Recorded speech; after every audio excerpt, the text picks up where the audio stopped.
Udah. Aduh, hujan lagi. Suara gue berisik nggak di situ? Aman. Aman, oke. Gue mulai ya, Bang Indra siap ya? Ya, Ah, satu, dua, tiga. Assalamualaikum warahmatullahi wabarakatuh.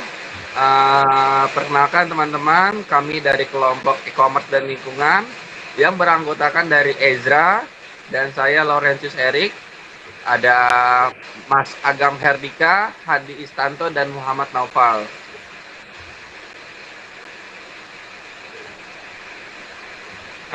Untuk pertama-tama di dalam bab pendahuluan, bahwa kami ingin memperkenalkan adalah belanja online telah menjadi cara populer bagi konsumen untuk membeli barang tanpa meninggalkan kenyamanan rumah mereka sendiri.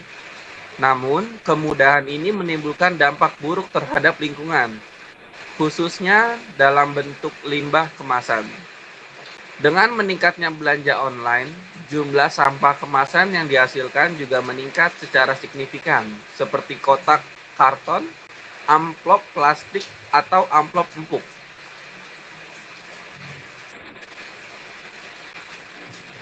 Peningkatan jumlah pengguna e-commerce. Dalam dunia perdagangan, e-commerce menawarkan banyak perubahan. Proses jual beli tidak lagi membutuhkan pertemuan tatap muka seperti pada toko konvensional. Penjual dan pembeli hanya perlu melakukan proses transaksi online.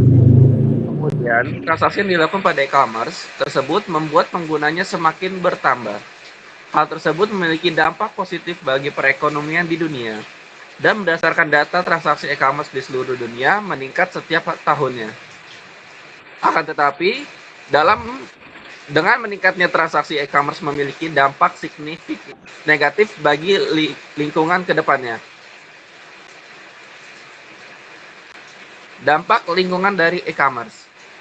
Yang pertama adanya emisi karbon.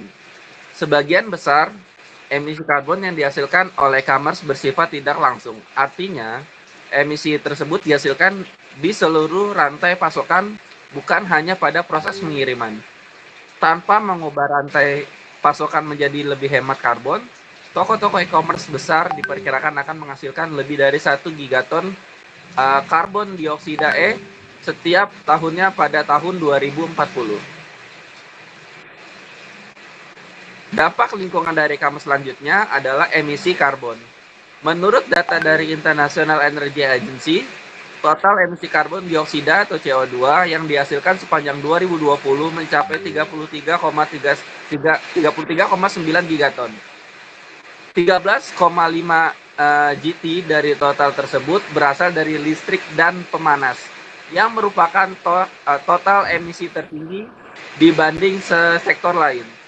Selain itu, sektor industri menyumbang 8,5 GT emisi karbon, diikuti sektor transportasi sebesar 7,2 GT, dan gedung-gedung yang menghasilkan 2,9 GT emisi karbon pada tahun yang sama.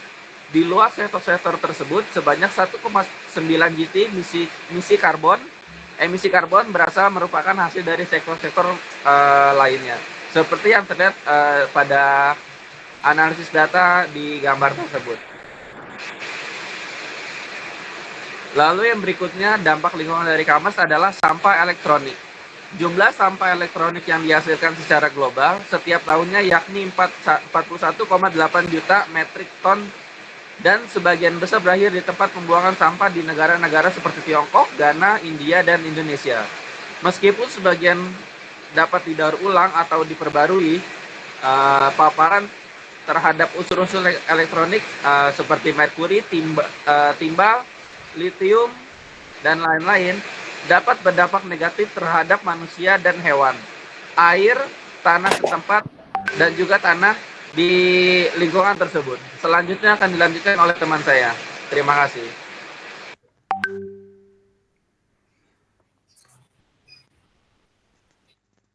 Ya, untuk dampak lingkungan dari e-commerce, yang pertama ini ada sampah plastik. Sampah kemasan yang dihasilkan oleh belanja online mempunyai dampak yang signifikan terhadap lingkungan. Sampah kemasan plastik, khususnya merupakan masalah besar karena membutuhkan waktu ratusan tahun untuk terurai dan seringkali berakhir dengan mencemari lautan dan membahayakan kehidupan laut. Sampah plastik. Berdasarkan data dari WWF, Indonesia merupakan salah satu negara dengan konsumsi plastik terbanyak di Asia pada 2016, yaitu mencapai 12,5 kg per kapita. Berdasarkan komposisinya, sampah plastik di Indonesia berkontribusi sebanyak 17,1%, di mana mayoritas sampah atau 37%-nya merupakan sampah plastik dalam bentuk karung pengiriman, tas belanja, dan selotip.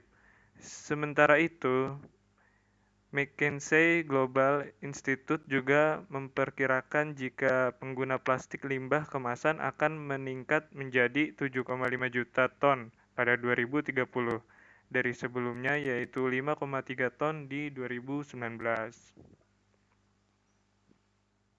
Peran pemerintah terhadap dampak e-commerce bagi lingkungan. Peraturan pemerintah sangat penting untuk membentuk masa depan industri e-commerce, terutama untuk melindungi negara-negara berkembang dan memungkinkan mereka berpartisipasi penuh dalam e-commerce global.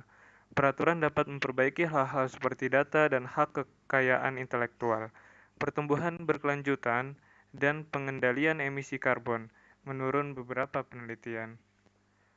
Ditambah lagi jika pemerintah membentuk badan verifikasi untuk pengganti kerugian karbon, hal ini akan membantu menstandarisasi industri penggantian kerugian karbon dan memberikan pertumbuhan dan transparansi yang lebih besar. Solusi pihak marketplace untuk dampak lingkungan. Menurut Alibaba mengatakan afiliasi pengirimannya, Kainio dan mitra lainnya telah mendirikan puluhan ribu stasiun daur ulang secara nasional untuk mengumpulkan kardus bekas. Alibaba akan merayakan Hari Daur Ulang Kotak Paket pada Rabu mendatang dengan menyiapkan titik pengumpulan di seluruh Beijing, Shanghai, Guangzhou, Shenzhen, dan Hangzhou. Lalu, sedangkan untuk pesaing Alibaba, salah satunya JD.com, mengatakan bahwa sejak meluncurkan inisiatif hijau pada tahun 2017, unit logistiknya telah mengurai penggunaan kemasan sekali pakai sebesar 27.000 ton. Ini juga menggunakan kotak daur ulang di 30 kota dan beralih menggunakan pita perekat yang lebih tipis.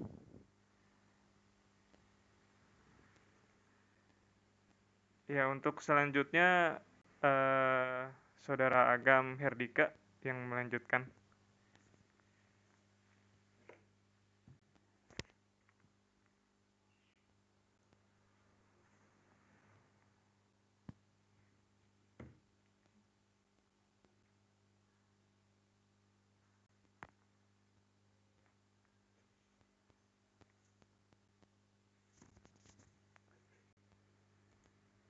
Maaf, Saudara Herdika masih kemut.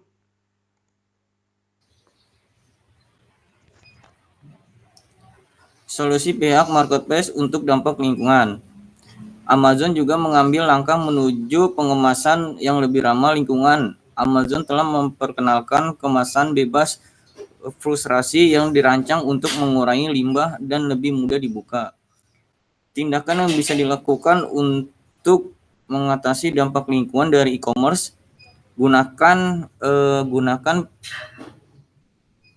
pakingan rumah lingkungan, mulai beralih menggunakan pakingan yang ramah lingkungan.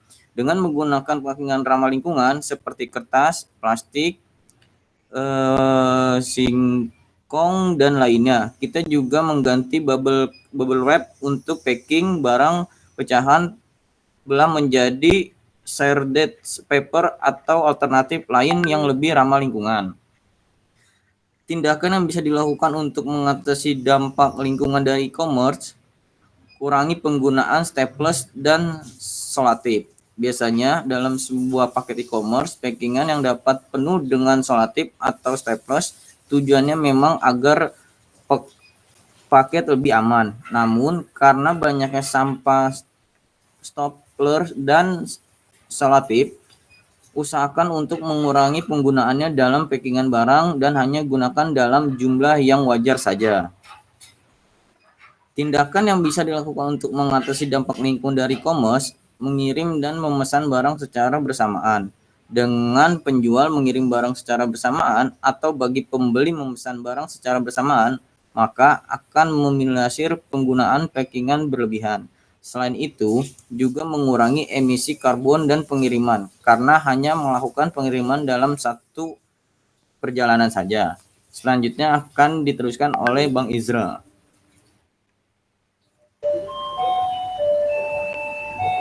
Dari kesimpulan presentasi ini, meskipun belanja online mungkin nyaman, penting untuk menyadari dampak lingkungan dari kemasan e-commerce dengan mengambil langkah-langkah menuju pengemasan yang lebih ramah lingkungan dan membuat pilihan secara sadar sebagai konsumen.